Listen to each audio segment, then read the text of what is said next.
नमस्ते दोस्तों, रिवीजन पर आपका स्वागत है। यहाँ आपको मिलेगा सिलेबस का फास्टेस्ट और फोकस्ड रिवीजन बिल्कुल एग्जाम पॉइंट ऑफ व्यू से। आज हम रिवाइज करेंगे advent of Europeans the Portuguese.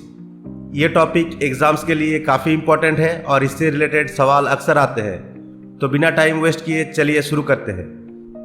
जैसा कि आपको पता है, पुर्तगाल के किंग मैनुअल I ने 1497 में वास्को दा गामा को इंडिया भेजा था ताकि डायरेक्ट स्पाइस ट्रेड एस्टैब्लिश किया जा सके। वास्को दा गामा 20 मई 1498 को कालीकट पहुंच गए और यूरोप से इंडिया का पहला डायरेक्ट सी रूट एस्टैब्लिश हुआ। उस समय कालीकट का रूलर जामोरिन यानी समुद्री था, जिन्होंने वास्को दा गामा को इनिशियली वेलकम किया। पेड्रो अल्वारेज केब्राल 1500 में इंडिया आए और कालीकट में कॉन्फ्लिक्ट के बाद कोचिन में पहली पोर्तुगीज फैक्ट्री एस्टैब्लिश की। वास्को दा गामा की सेकेंड वॉयज 1502 से 1503 तक हुई, जिसमें उन्होंने 20 शिप्स के साथ एनिमी वेसल्स कैप्चर किए और पोर्तुगाल को लगभग 60 टाइम्स प्रॉफिट दिलाया।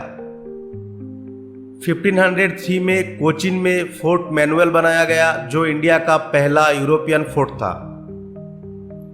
1505 में फ्रांसिस्को डी अल्मेडा इंडिया के पहले पोर्तुगीज वाइसरॉय बने और उन्होंने ब्लू वाटर पॉलिसी इंट्रोड्यूस की, जो नेवल डोमिनेंस के लिए थी। 1509 में फ्रांसिस्को डी अल्मेडा ने बैटल ऑफ दीव में इजिप्शियन और गुजरात के कंबाइंड नेवल फोर्सेस को हरा दिया। अल्फोंसो डी अल्बुकार्क 1509 में गवर्नर बने और उन्हें पोर्तुगीज पावर का रियल फाउंडर माना जाता है। अल्बुकार्क ने 1510 में यूसुफ आदिल शाह से गोवा कैप्चर किया। गोवा को बाद में पोर्तुगीज कैपिटल बनाया गया। 1511 में पोर्तुगीज ने मलक्का कैप्चर किया ताकि स्पाइस ट्रेड रूट्स पे कंट्रोल बनाया जा सके।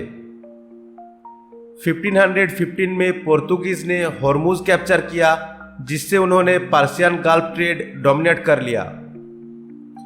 अल्बुकार्क ने एक पॉलिसी इंट्रोड्यूस की, जिसमें मैरिड पोर्तुगीज मेन को लैंड ग्रांट्स दिए गए ताकि परमानेंट सेटलमेंट हो सके। 1530 में वाइसरॉय नुनो डा कुन्हा ने पोर्तुगीज इंडिया की कैपिटल कोचिन से गोवा शिफ्ट कर दी। 1534 में पोर्तुगीज ने गुजरात के बहादुर शाह से बेसिन एक्वायर किया, जिससे वेस्टर्न कोस्ट पर उनका इन्फ्लुएंस और बढ़ गया। 1535 में गुजरात के बहादुर शाह ने एक ट्रीटी के थ्रू पोर्तुगीज को दीव फोर्टिफाई करने की परमिशन दी।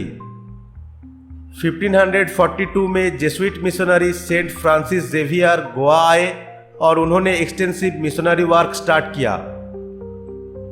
1556 में पोर्तुगीज ने गोवा में इंडिया का पहला प्रिंटिंग प्रेस एस्टैब्लिश किया। 16th सेंचुरी में पोर्तुगीज ने इंडिया में नए क्रॉप्स इंट्रोड्यूस किए, जैसे tobacco, cashew, papaya, chilli, pineapple और पोटैटो।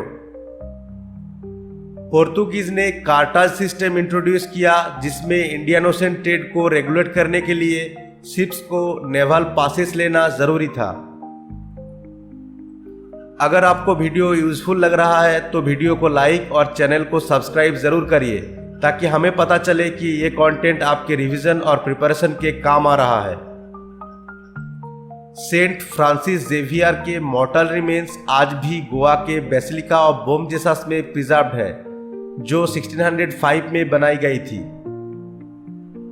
पोर्तुगीज ने गोवा में से कैथेड्रल और सेंट ऑगस्टिन टावर बनवाए, जो कॉलोनियल आर्किटेक्चर के इंपॉर्टेंट एग्जाम्पल्स हैं।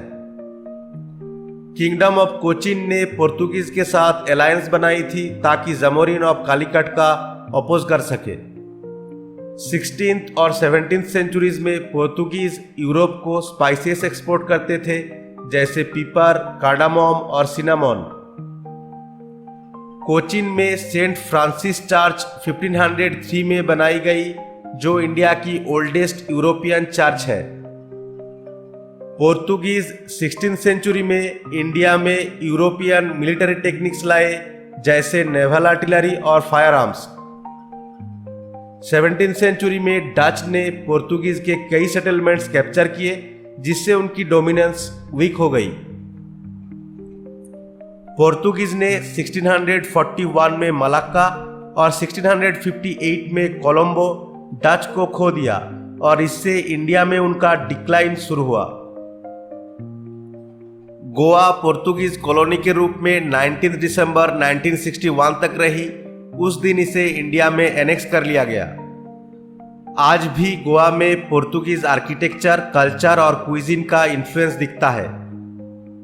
अल्फोंसो डी अल्बुकार्क और बाद के पोर्तुगीज गवर्नर्स ने एडमिनिस्ट्रेटिव रिफॉर्म्स इंप्लीमेंट किए ताकि पावर कंसोलिडेट हो और ट्रेड स्ट्रेंथन हो। दोस्तों, आज का रिवीजन यही खत्म करते हैं। अगर वीडियो पसंद आया हो तो कमेंट में एक रेड हार्ट या सिंपल डन लिख दीजिए ताकि मुझे पता चले कि आपने रिवीजन कंप्लीट कर लिया है। रिवीजन फैमिली का पार्ट बनने के लिए चैनल को सब्सक्राइब करिए और अगली वीडियो में और भी इंटरेस्टिंग रिवीजन सबसे पहले देखने के लिए बेल आइकन को प्रेस करके रखिए। तब तक अपना ख्याल रखिए और पढ़ाई करते रहिए। जय हिंद।